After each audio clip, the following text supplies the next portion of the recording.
Chronique Science. Bruno Sanogo. Il y a quelques jours, au sommet sur le climat au siège des Nations Unies à New York, les États africains se sont engagés à travers l'agence spécialisée de l'Union africaine African Risk Capacity à mettre en place un mécanisme de financement par obligation. C'est un fonds d'1 milliard de dollars afin de lutter contre les effets du changement climatique. Mais à quoi va servir l'argent face à la sécheresse ou à la canicule ?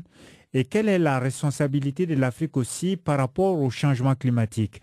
Je joins en Afrique du Sud Assia Sidibé.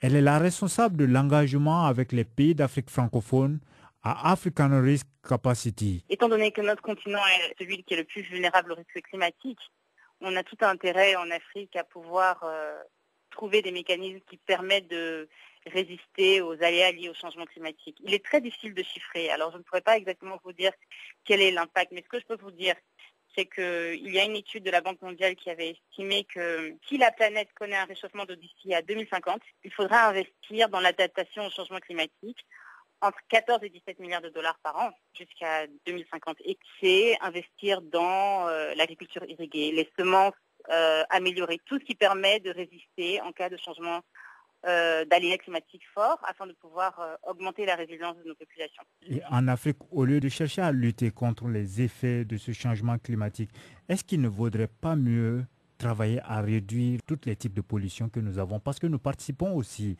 en tant qu'Africains à ce changement climatique. Qu'est-ce que vous en pensez, vous? Tout à fait. En fait, il faudrait bien sûr que l'Afrique essaie à tout prix de résister, de lutter et d'éviter de polluer. Mais comme vous le savez, souvent on dit que le développement va avec pollution. C'est pour ça que des négociations sont en cours pour savoir comment l'Afrique pourrait se développer tout en essayant de faire ça de manière propre. C'est pas évident. C'est pas évident.